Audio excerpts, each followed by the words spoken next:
I'm Mark Stone. And I'm David Blevins, both of us here in Washington, D.C. Later in the podcast, I'll reflect on my time in Western Tennessee last week. Memphians, that's the residents of Memphis, if that's a new term to you, are caught in the middle of a power struggle between the right and the left. And it's leaving many feeling as if their civil rights are being eroded. Plus, the United States announces travel restrictions to some African countries amidst the new strain of Ebola. The outbreak is now a global health emergency. But is the CDC, that's the Centre for Disease Control, which was remodelled and reshaped by anti-vaxxer RFK Jr., is that ready to take on the potential of another health crisis? But first, Sky News has become the first foreign media outlet to visit the southern Iranian city of Minab, the site of a school bombing that claimed the lives of 120 school children, just a day or so into the start of the war between America, Israel and Iran this year. Yeah, Dom's report comes as Donald Trump announced within the last hour or two since we started recording that he will no longer recommence the war in Iran on Tuesday, which was in itself news to us. It is another twist in this topsy-turvy war. So let's begin, David, with Iran. It was back on February the 28th, very early on in Donald Trump's, what does he call it, an adventure or a excursion, I think he's called it. Very early on in this adventure excursion, there was a tragic moment. A school in the town of Minab, which is near the Strait of Hormuz that we talked so much about. That school was hit. It was hit by a Tomahawk missile. We still don't know who fired that missile because the Americans have not told us. But there's only one country in the world that has Tomahawk missiles that's involved in this war. Well, Dominic Waghorn, who is our international affairs editor, he's been on the podcast a lot over the years. He is in Minab tonight. He's managed to get there. And he's the first foreign journalist to enter the town since that attack in late February. Dawn, deep in the south of Iran, we're reaching the end of a 4-day journey. Heading for a place now infamous in the story of this war. As we enter the town of Minab, there are reminders everywhere of its terrible tragedy. We've come to the primary school that was hit on the first day of the conflict by precision-guided American missiles. We're the first journalists from outside of Iran to film here since the attack. There are still so many unanswered questions about what happened here. We meet brothers Fazl and Reza, who rushed to help after the missiles came in. We were faced with an unbelievably horrifying scene. There were pieces of bodies everywhere. Hands, heads, a child's torso without limbs, all burned. All of this area was full of body parts. We were terrified and in shock. We were wondering if we were in a nightmare or awake and couldn't believe what we were seeing. It's a truly harrowing report to watch, and it raises so many questions that people have been asking at so many different levels ever since that attack happened, and they are questions which remain entirely unanswered. Harrowing, but so important, and you can catch Dom's reporting from Minab on all the usual Sky News platforms. What we know so far is that the missile that struck the school in Minab and killed more than 150 people, including 120 school children, was a Tomahawk missile. And as you say, that's a US-made missile that very few countries have. It came around the time that Pete Hegseth, the man who calls himself Secretary of War, said that for the US military, there were, and I quote, no stupid rules of engagement. America, regardless of what so-called international institutions say, is unleashing the most lethal and precise air power campaign in history. B-2s, fighters, drones, missiles, and of course, classified effects. All on our terms, with maximum authorities. No stupid rules of engagement, no nation-building quagmire, no democracy-building exercise, no politically correct wars. We fight to win, and we don't waste time or lives. And as questions began to be asked about the strike on the school in particular, we had this from the president himself. I will say that the Tomahawk, which is one of the most powerful weapons around, is used by, is sold and used by other countries, you know that. And whether it's Iran, who also has some Tomahawks, I wish they had more. So President Trump there in the days just after the strike, suggesting that this was somehow something that Iran had done to itself. Clearly, that seemed very far-fetched. He then said that Iran could have used one of its own Tomahawk missiles. Well, Iran doesn't have any Tomahawks, as we've discussed. Then we had Pete Hegseth talking about stupid rules of engagement. All of this is pretty troubling stuff.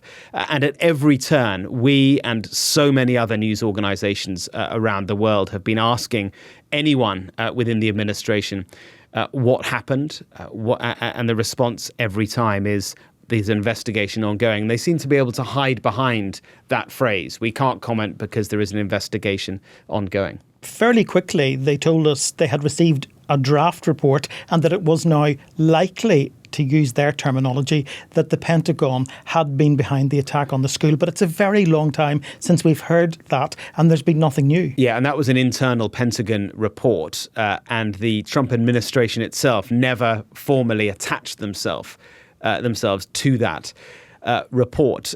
And, whenever the president is asked about this, he now just deflects, and those underneath him are doing just the same. It was, I think, Thursday last week when President Trump was asked again about the investigation into the school strike, and he had this. Are you able to confirm yet that it was a US missile? Who are you with? BBC for the radio. Fake BBC. You mean the ones that put AI in my mouth? The ones that had me saying a statement that they now admit was not true? That the ones that put terrible words in my mouth and then had to admit that it was fake? The ones that are being sued now for $5 billion and don't know what to do? You're with BBC? They're another fake outfit. Yeah. About the deals in China?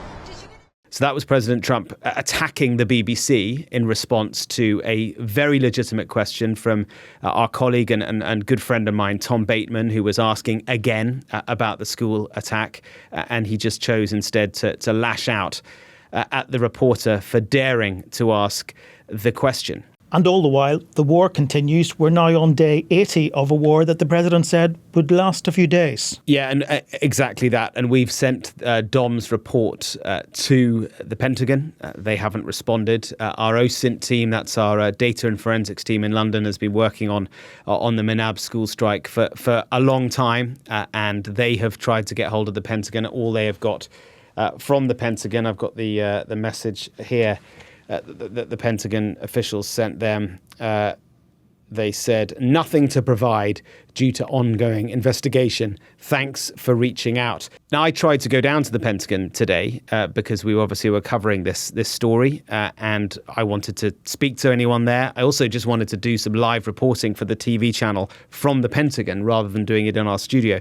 I wasn't even allowed in the car park. And that's a reflection of the changing rules in this Pentagon, which make it much easier for Pete Hegseth and the generals and the others within that building to be able to hide from those who are actually doing some genuine journalism and trying to get answers from them. Because now the Pentagon staffing, the Pentagon press staffing rules have changed. And so guess what? It's pretty friendly media that now get access to the Pentagon, and it's much harder for us to get the access that we might want or need. So no answers from the Pentagon for you, Mark, but they are still having to face the questions up on Capitol Hill. Yes, last Thursday, Admiral Brad Cooper, who is the commander of CENTCOM, Central Command, which is the branch of the US military that is prosecuting this war. He, as happens from time to time, was compelled to go to Congress to answer questions.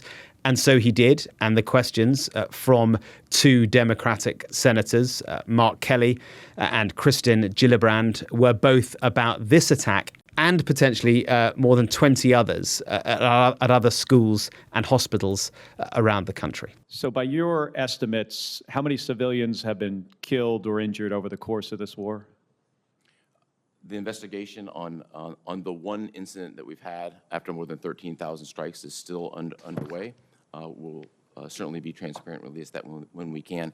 This is a matter that I'm passionate about. I'd like to use the occasion to invite you, other members of the committee, and your staffs to Tampa to take a look at what our targeting process looks like. If you were to find out that there was an error in the targeting process, would you reinstate some of those people that were removed from that team?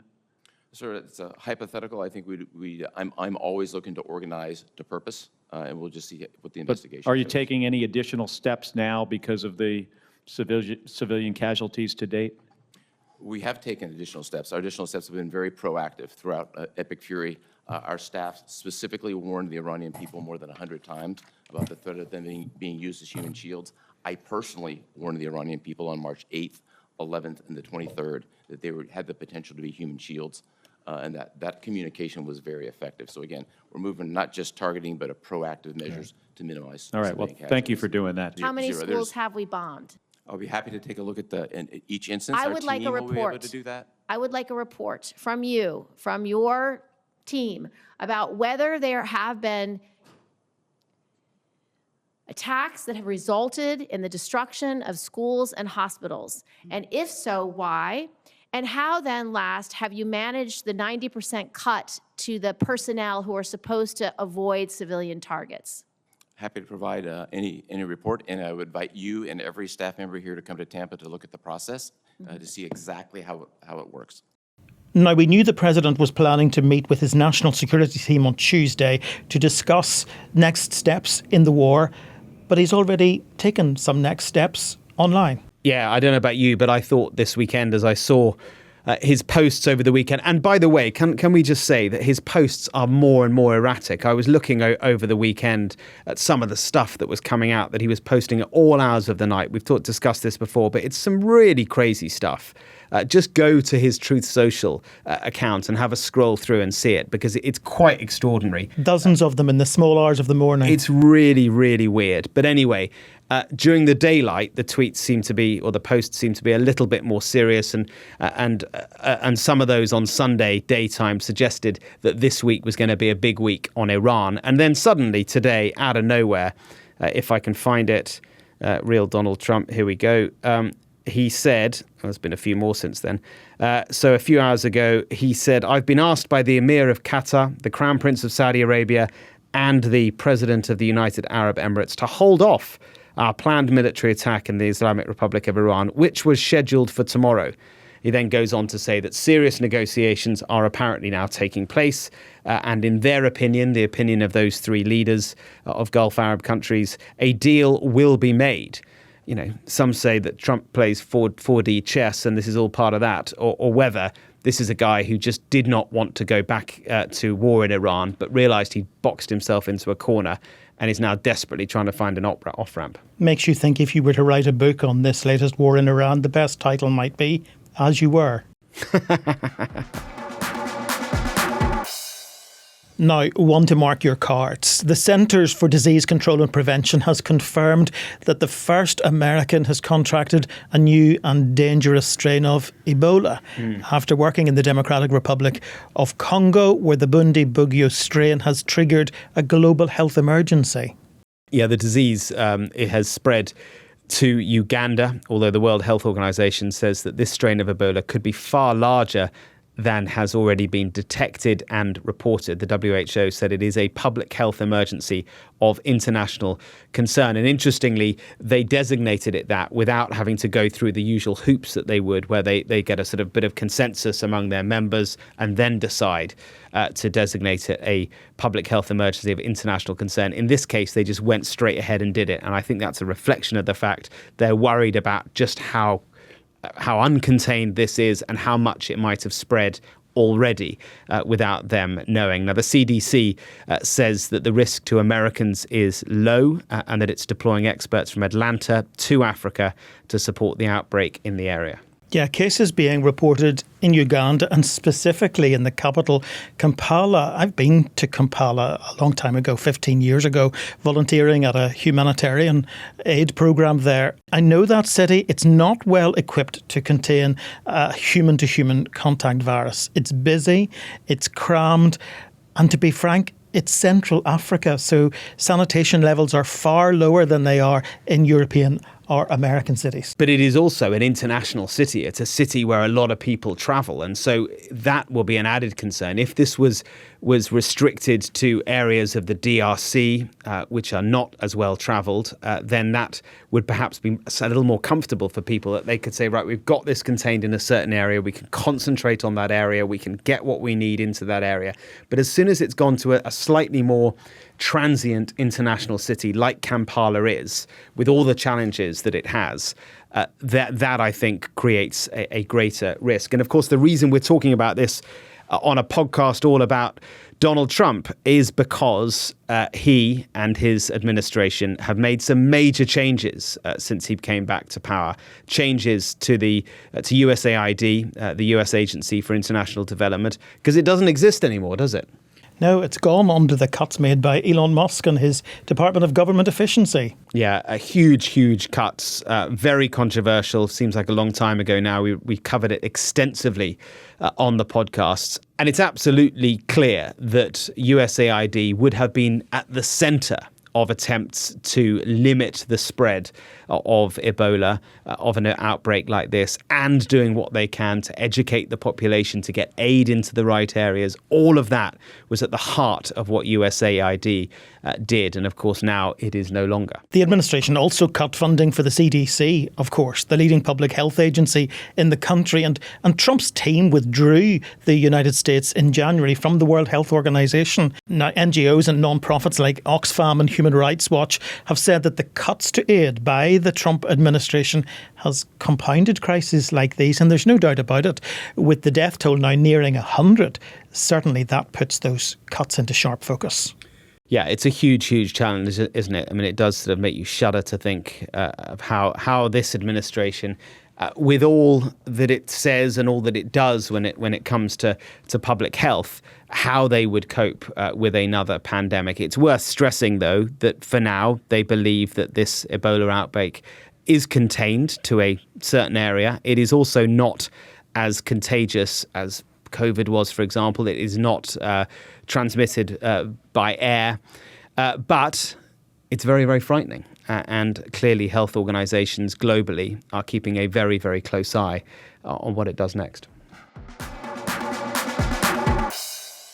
Now, David, you're back from Memphis. We talked a little bit last week about your time there. I've now seen your piece, and I would urge all of you listeners and viewers, go and watch it because it's fascinating, beautifully put together, pretty troubling as well.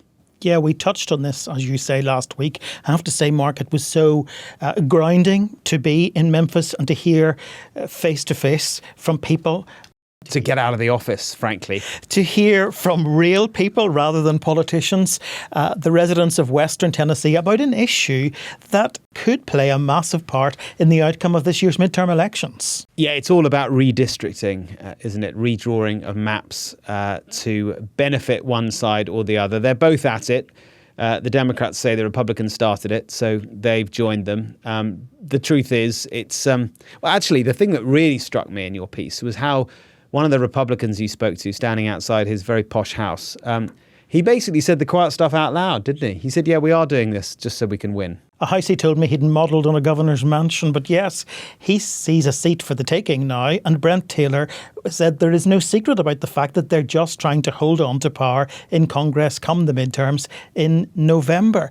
But both parties have been gerrymandering for decades, really, to boost their chances of greater electoral success. That's not unconstitutional, Mark, but what's unusual is the timing of it. It normally takes place every 10 years, just after a census. It's happening now because Donald Trump urged Republicans in Texas to find more seats for him, and now Democrats are, in their words, fighting fire with fire. And gerrymandering is, of course, that art of politics, a dark art of politics, some might say, where you redraw a constituency district in creative and, frankly, often illogical ways in order to pack the district with people who you think might be more likely to vote for you. And let me just remind you what's happened in District 9 in Tennessee. That's the city of Memphis. They have carved it in three, and by so doing have not just erased the only district that returned a Democrat, but erased the only district where the majority of voters are black. I spoke to some of those voters, and they feel this is much more than a numbers game, that it is in fact the Republican Party actively disregarding the African American vote. This is an attempt to dilute my vote. They try to dress it up, that this is about politics and numbers. No, it's about politics and racism. It's unconstitutional, it's unfair, and they're trying to suppress the black vote. I never thought that I would be in a position where I'm fighting for the rights that my grandparents and my great-grandparents already fought for. Now, we wanted to hear the other side of the story, so we travelled 70 miles east to the small town of Bolivar in rural Tennessee, very different to urban Memphis. And at their monthly meeting there, Republicans rejected any suggestion that the redrawing of maps was racist. There are things that need to be done to make it a better place to live for both every single good thing we have. When we were out in Middleton during the day of, we would have people that would come up. I think people assume whites are voting one way and blacks are voting another way, and it's not true. I think everybody's trying to win, and it's gamesmanship now. If you believe you're right and you want to win and do the right thing, you're going to do everything in the world to retain power and win. We've got people on both sides of the line, a lot of friends that are on both sides of that line, but really, I would love to see just everyone come together and serve what's best, or do what's best for Tennessee. So both parties have clearly jumped on this gerrymandering in a big way, in a bigger way perhaps than we have seen ever before. But it's the Republicans that are succeeding in changing the maps to suit their voters more than the Democrats. It's going to be a massive issue. We're going to be on top of it over the next few months as the midterms in November get ever closer. And that piece is out now on the Sky News YouTube channel. It is, of course, on our app as well. So if you don't have that, download it and you can watch it there too. But that is it for today. Any questions and comments, get in touch with us in all the usual places. Trump100@sky.uk is the email address. Tomorrow we will tell you about an exciting new initiative we've got going, all to do with Trump 100 and the other Sky News podcasts. A bargain. It is. All the best. Bye-bye.